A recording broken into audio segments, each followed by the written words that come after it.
Бажаю здоров'я, шановні українці і українки. Кілька підсумків за цей день. Перше, хочу подякувати Японії за дуже вчасне і потрібне рішення щодо підтримки України. 4,5 мільярди доларів. Це загальна сума і перша частина 1,5 мільярди. Ми очікуємо вже у січні значну частину цього пакету допомоги навесні. Японія послідовно та дуже принципово підтримує нашу державу, наших людей. Я вдячний за таку допомогу. Провів тривалу нараду з головою уряду Денисом Шмигалем. Зокрема, щодо співпраці з партнерами, підготовки нових рішень, про підтримку нашої держави, про співпрацю з донорами. Також обговорили енергетичні питання, роботу уряду щодо енергетичної стійкості України, стабільності нашої роботи, усіх наших систем. Завдяки з'єднанню нашої енергосистеми з Європою ми маємо відповідну підтримку від сусідів. Це важливо. Я дякую кожній країні, яка допомагає, і дякую кожній українській родині, усім, хто розуміє воєнні виклики, температурні та ощадливо, раціонально споживає електрику. Цього тижня очікуємо від Верховної Ради України критично важливих голосувань. Говорили сьогодні про деякі з них з прем'єр-міністром. Це стосується і того, що від нас очікують у відносинах з кредиторами, і того, що Україна має зробити в рамках підготовки початку переговорів з ЄС. Наш пріоритет – повна реалізація усіх тих рішень, які потрібні, щоб Україна виконала все необхідне на європейському напрямку.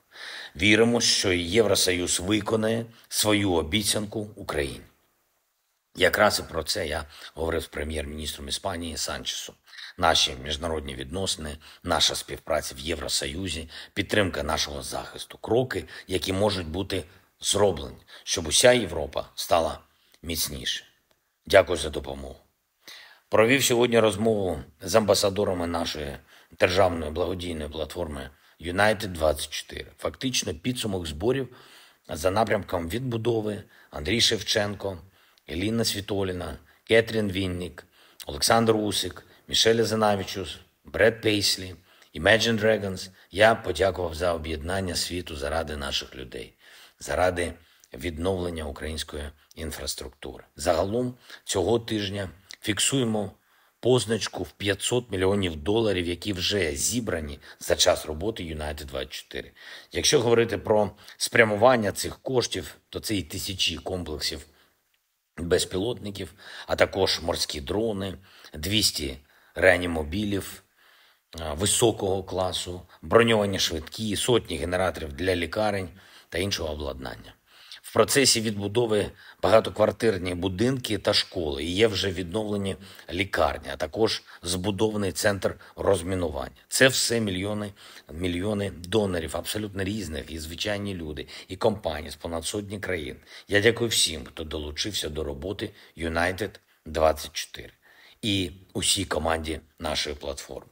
Як і завжди, був на зв'язку з військовими, з командувачами, була доповідь розвідки. Я хочу зараз відзначити воїнів, прикордонників. Вони не лише захищають державний кордон, але й разом з усіма воїнами Сил оборони та безпеки України б'ються на фронті заради нашої держави і людей. Дякую всім бойовим підрозділам Державної прикордонної служби України. Особливо відзначу воїнів Краматорського прикордонного загону, Бахмутський напрямок, Донеччина. Солдат Мечислав Левицький та сержант Ігор Куликов – хоробрі, результативні воїни. Я дякую вам, хлопці. Житомирський прикордонний загін, солдат Василь Палій з позивним «Кордон» та сержант Олександр Качур воюють на Донеччині. Дякую вам за відвагу і знищення ворога. Спецпідрозділ «Дозор» працює на різних напрямках, на кожному є результат. Молодці воїни. Відзначу також і підрозділи, які захищають південь нашої держави, зокрема Південного регіонального управління та морської охорони. Їх мобільні вогневі групи щоночі полюють на шахеди. І я дякую вам, хлопці, за кожен збитий ворожий дрон. Є й нове рішення щодо санкцій нашої держави проти російських суб'єктів, які причетні до цієї агресії, які працюють на неї. Російські фізичні та юридичні особи. Більш ніж 360. І працюємо з партнерами, щоб синхронізувати всі наші санкційні кроки.